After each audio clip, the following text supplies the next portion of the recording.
नमस्कार मित्रांनो, तुमचे सर्वांचे आपल्या विदर्भ क्लासेस या यूट्यूब चॅनलवर स्वागत करतो. आज आपण भारतीय डाक विभागामध्ये जी-डी-एस या पदासाठी भरती निघाली, त्यांच्याविषयी संपूर्ण माहिती या व्हिडिओमध्ये बघणार आहोत. तर चला सुरू करूया व्हिडिओ. तर या भरतीविषयी बघा आपण काय काय बघणार आहोत. या भरतीविषयी आपण बघणार आहोत फॉर्म कधीपासून सुरू होणार, काय वयोमर्यादा राहणार आहे, शैक्षणिक पात्रता काय असणार आहे, कोणकोणती कागदपत्रे लागतील, कोणत्या राज्यामधून फॉर्म भरू शकतो आपण, परीक्षाची फी किती राहणार आहे, परीक्षा पद्धती आहे किंवा नाही, याविषयी संपूर्ण माहिती आपण या व्हिडिओमध्ये बघणार आहोत. त्यापूर्वी जर तुम्ही चॅनलवर नवीन असाल तर चॅनलला सबस्क्राईब करा. अशाच नवनवीन भरतीविषयी माहिती हवी असल्यास व्हिडिओला लाईक करा. तुम्ही बघू शकता रजिस्ट्रेशन करण्याची तारीख कधीपासून सुरू होणार आहे. तर तुम्हाला OTR रजिस्ट्रेशन करण्यासाठी 31 जानेवारी 2026 पासून ते 14 फेब्रुवारी 2026 पर्यंत OTR रजिस्ट्रेशन करता येईल. त्याच्यानंतर फॉर्म कधी भरू शकतो तर 2 फेब्रुवारी 2026 पासून फॉर्म चालू होणार आहे. तर अंतिम दिनांक राहणार आहे 16 फेब्रुवारी 2026.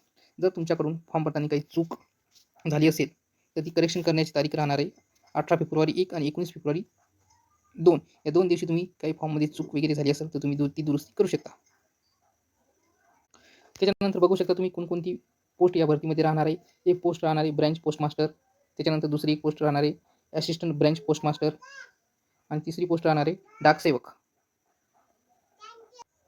त्याच्यानंतर तुम्ही बघू शकता की या पोस्टसाठी काय तुम्हाला पगार मिळणार आहे. तर मित्रांनो, जी ब्रँच पोस्ट मास्टर आहे त्याच्यासाठी तुम्हाला सुरुवातीला बेसिक फी असणार आहे 12,000 रुपये आणि दुसरं पोस्ट म्हणजे असिस्टंट ब्रँच पोस्ट मास्टर आणि डाकसेवक यांच्यासाठी तुम्हाला सुरुवात असणार आहे बेसिक फी 10,000 रुपये. त्याच्यानंतर आपण समोर बघू शकता की तुम्हाला फॉर्म भरण्यासाठी कोण फॉर्म भरू शकतो, म्हणजे वयोमर्यादा काय राहणार आहे फॉर्म भरण्याची. तर मित्रांनो, ज्यांची वय 18 वर्ष ते 40 वर्षादरम्यान आहे ते सर्वजण हा फॉर्म भरू शकतात. त्याच्यामध्ये कॅटेगरीनुसार प्रत्येकाला काही वर्षाची सूट दिलेली आहे. जर तुम्ही SC/ST मधून असाल तर तुम्हाला 5 वर्षाची सूट दिलेली आहे. तुम्ही OBC मध्ये असाल तर 3 वर्षाची सूट. जे इकॉनॉमिकल वेकर सेक्शन म्हणजे त्याची EWS मध्ये येतात त्यांना कोणत्याही प्रकारची एज रिलॅक्सेशन दिलेली नाही आहे. जे पर्सनल विथ म्हणजे जे PWA म्हणजे हँडिकॅप आहे त्यांच्यासाठी 10 वर्ष सूट दिलेली आहे. जे कॅन्डिडेट OBC मध्ये आहेत आणि त्यांच्याकडे हँडिकॅप सर्टिफिकेट आहे त्यांना 13 वर्षाची सूट दिलेली आहे. आणि तसेच जे विद्यार्थी हँडिकॅप आहेत आणि SC/ST मध्ये येतात त्यांच्यासाठी 15 वर्षाची सूट दिलेली आहे. त्याच्यानंतर आपण बघूया फॉर्म भरण्यासाठी तुम्हाला एज्युकेशनल क्वालिफिकेशन काय असणार आहे. तर मित्रांनो, जे विद्यार्थी 10वी पास झालेले आहे आणि 10वीमध्ये तुम्हाला गणित आणि इंग्लिश ज्यांचा विषय आहे ते सर्वजण हा फॉर्म भरू शकतात. तसेच ज्या राज्यामध्ये तुम्हाला फॉर्म भरायचा आहे त्या राज्यातली लोकल लँग्वेज तुम्हाला 10वीमध्ये एक विषय म्हणून असायला हवा आहे. ही कंडिशन तुम्ही जर सॅटिस्फाय करू शकत असाल तर तुम्ही सर्वजण हा फॉर्म भरू शकता. त्याच्यानंतर तुम्ही बघू शकता समोर बघूया आपण डबल क्वालिफिकेशनमध्ये तुम्हाला एक म्हणजे कॉम्प्युटरचं ज्ञान आवश्यक आहे. तुम्हाला सायकल चालवता आलेली पाहिजेत. हे बी अदर क्वालिफिकेशन बी तुम्ही त्याकडे असण्याला हवं आहे. त्याच्यानंतर तुम्ही बघा हा फॉर्म जर तुम्हाला भरायचा असेल तर तुमच्याकडे डॉक्युमेंट तुमची मार्कशीट असायला पाहिजे. 10वीची मार्कशीट हवी आहे. आयडेंटिटी प्रूफ म्हणजे आधार कार्ड, पॅन कार्ड पैकी कोणते एक असायला हवे. कास्ट सर्टिफिकेट, PWA सर्टिफिकेट म्हणजे हँडिकॅप असेल हँडिकॅप सर्टिफिकेट, EWS सर्टिफिकेट, ट्रान्सजेंडरचं सर्टिफिकेट, डेट ऑफ सर्टिफिकेट हे सर्टिफिकेट तुमच्याकडे असणे आवश्यक आहे.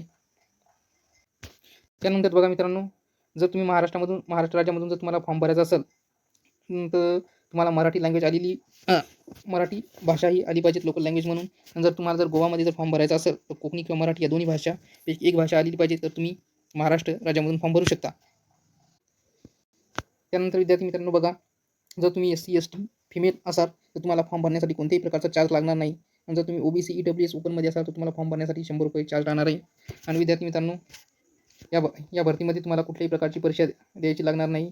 जे तुमचं 10वीची मार्क आहे त्याच्यावर तुमचं सिलेक्शन होणार आहे. त्याच्यावर तुमचं तर मित्रांनो, या भरतीविषयी संपूर्ण माहिती मी तुम्हाला सांगितली आहे. त्यानंतर पुन्हा एक व्हिडिओ घेऊन येऊ. त्यामध्ये विभागानुसार किती जागा आहे ते सांगूया आणि फॉर्म कसा भरायचा आहे त्याच्याविषयी माहिती सांगूया दुसऱ्या व्हिडिओमध्ये. हा व्हिडिओ कसा वाटला तुम्हाला कमेंट करून नक्की सांगा. जर व्हिडिओ आवडला असल्यास व्हिडिओला लाईक करा आणि चॅनलला सबस्क्राईब करा, कारण असेच नवीन भरतीची माहिती तुमच्यापर्यंत सर्वात अगोदर येत जात राहील.